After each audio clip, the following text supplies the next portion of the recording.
الحمد لله رب العالمين والصلاة والسلام على سيد المرسلين أما بعد فأعوذ بالله من الشيطان الرجيم بسم الله الرحمن الرحيم يا بني إسرائيل اذكروا نعمتي التي أنعمت عليكم وأني فضلتكم على العالمين صدق الله العلي العظيم الصلاة والسلام عليك يا رسول الله وعلى آلك وأصحابك يا حبيب الله محترم سامعین السلام علیکم ورحمۃ اللہ وبرکاتہ۔ پارہ پہلا الف لام میم، سورہ دوسری البقرہ، اس کی آیت نمبر 47 شروع کر رہے ہیں الحمدللہ۔ آیت پاک آپ نے سماعت فرمائی ہے، اس کا ترجمہ قرآن کنز الایمان جو اعلیٰ حضرت نے کیا ہے، اس سے ترجمہ سماعت فرمائیں۔ اے اولاد یعقوب، یاد کرو میرا وہ احسان جو میں نے تم پر کیا، اور یہ کہ اس سارے زمانے پر تمہیں بڑائی دی۔ آئیے اب اس کے تعلق سے کچھ باتیں عرض کرتے ہیں۔ پچھلی آیت میں بنی اسرائیل یعنی یہودیوں کو، یعقوب علیہ السلام کی اولاد کو، آل کو یہ بتایا گیا کہ اللہ عز و جل کی تابع داری، اللہ کی فرما برداری اور ایمان لانے کے لیے صبر کرنا ہے، نمازیں پڑھنی ہے، خشیت کے ساتھ اللہ عز و جل کی طرف راغب ہونا ہے، اور یہ سوچنا ہے کہ یہ نماز جو ہے بہت بھاری ہے، لیکن اگر تم آخرت پر ایمان رکھتے ہو، اللہ عز و جل سے ملاقات کی تمہیں تڑپ ہے اور تمہیں یقین ہے کہ تمہیں اس رب سے ملنا ہے، تو یہ نماز تمہارے لیے بھاری نہیں ہے۔ تو ایک راستہ وہ بتایا گیا جو مشقتوں والا تھا کہ اس راستے پر چلتے ہوئے تقوی اختیار کرو، اللہ عز و جل کے نیک بندے بن جاؤ۔ اب اس آیت میں دوسرا راستہ بتایا گیا کہ جہاں یہ ساری مشقتیں ہیں وہیں پر تمہارے اوپر اللہ نے کرم بھی بہت کیا ہوا ہے، تم پر احسانات کیے ہیں، وہ تمہارے باپ داداؤں پر جو احسان ہے، تم پر جو احسان ہے، ان احسانات کو یاد کرو، ان احسانات کو یاد کر کے شکر گزار بندے بن جاؤ۔ دونوں راستے کہ نمازیں پڑھ کر، روزے رکھ کر اس طریقے سے بھی آ جاؤ، اور یہ راستہ بھی تمہیں اس میں تھوڑا بھاری لگ رہا ہے تھوڑی، تو اس کو یاد کرو کہ تم پر اتنے احسانات ہوئے ہیں، تم پر اتنا کرم ہوا ہے، تم کو اللہ نے اتنا نوازا ہے، تو پھر تم پر تو اور زیادہ حق بنتا ہے کہ تم اور زیادہ مشقتیں اختیار کرو، اور زیادہ رب کی تابعداری کرو، اور عبادتیں کرو، اور اللہ کی طرف راغب ہو جاؤ۔ یہ دوسرا راستہ بھی بتایا گیا۔ ایک تعلق یہ بھی بتایا تفسیر نعیمی میں کہ پچھلی آیت میں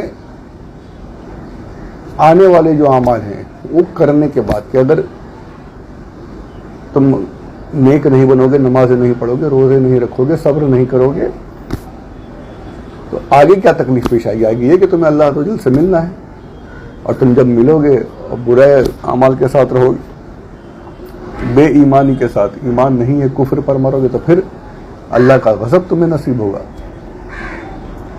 فیوچر والی بات بھی بتائی گئی پچھلی آیت میں کہ اس کو اس غضب سے، اس عذاب سے ڈرتے ہوئے تم اطاعت اختیار کر لو، اور یہاں پر جو پاسٹ میں ہو چکا، جو پہلے ہو چکا، ان چیزوں کو یاد دلایا جا رہا ہے کہ جو احسانات تمہارے باپ داداؤں پر کیے گئے بہت عظیم احسانات ہیں، ان کا ذکر انشاءاللہ آگے ہوگا، میں ذکر کروں گا مختصراً، تفصیل تو انشاءاللہ آگے آئے گی، اس پر بھی بات کریں گے اگر زندگی رہی تو۔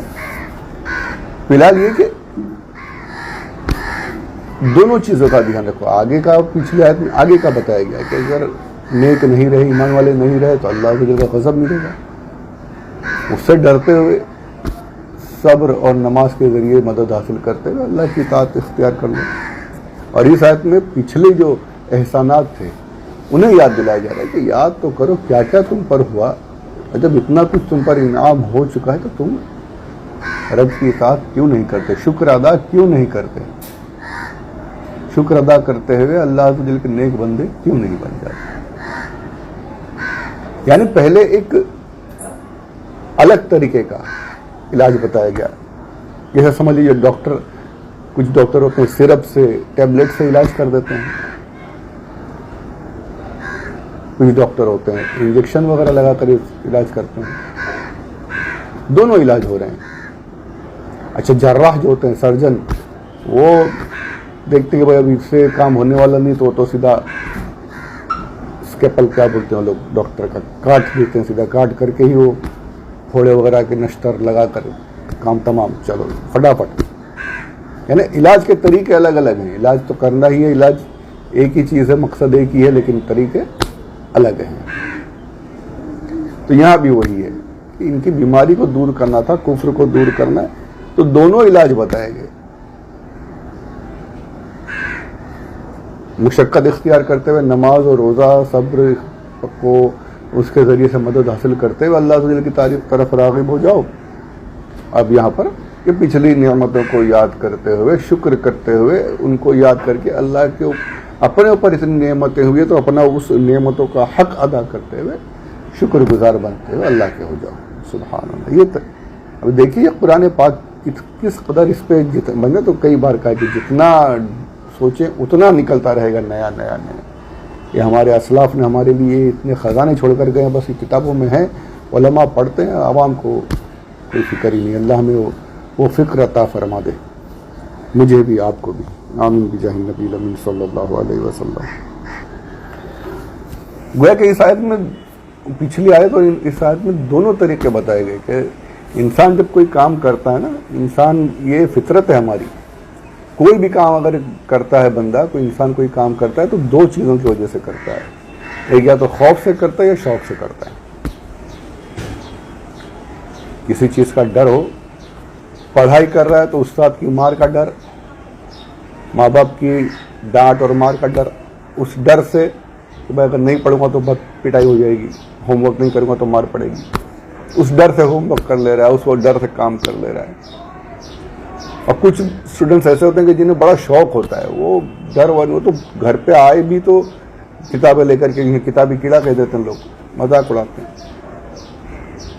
خیر وہ لے کر کے فوراً خود سے شوق سے کرتے ہیں. ڈر یا شوق, خوف ہو یا شوق ہو, تو یہ دونوں چیزوں سے آدمی, کسی ایک میں دونوں چیزوں میں سے کوئی ایک چیز ہو تو کام آدمی خود سے کرنے لگ جاتا ہے بندہ. تو یہاں بھی پہلے ڈر بتایا گیا کہ آخرت میں رب کے سامنے کھڑا ہونا ہے, اور پھر اگر کفر رہا تو اللہ تعالی کی ناراضگی اور عذاب. اس ڈر سے ڈرتے ہوئے ہی اللہ کے بن جاؤ, ڈر کی وجہ سے ہی اللہ کی طرف راغب ہو جاؤ.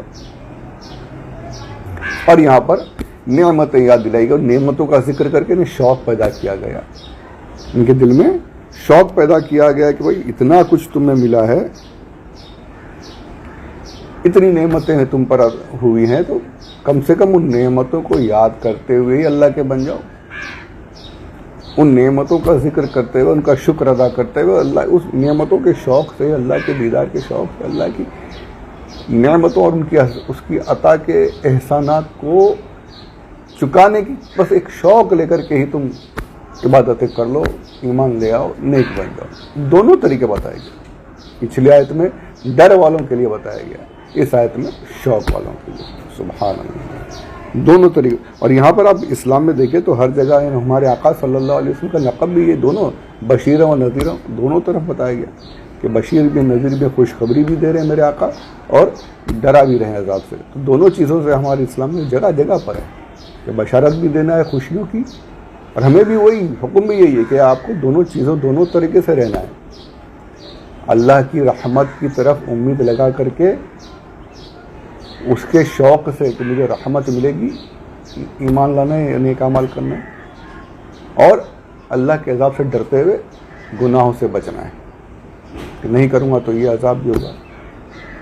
تو یہاں بھی وہی ہوا کہ پہلے ڈر اور خوف کی بات بتائی گئی کہ اگر خوف سے مان جاؤ تو ٹھیک، آ جاؤ ایمان لے آؤ، اور پھر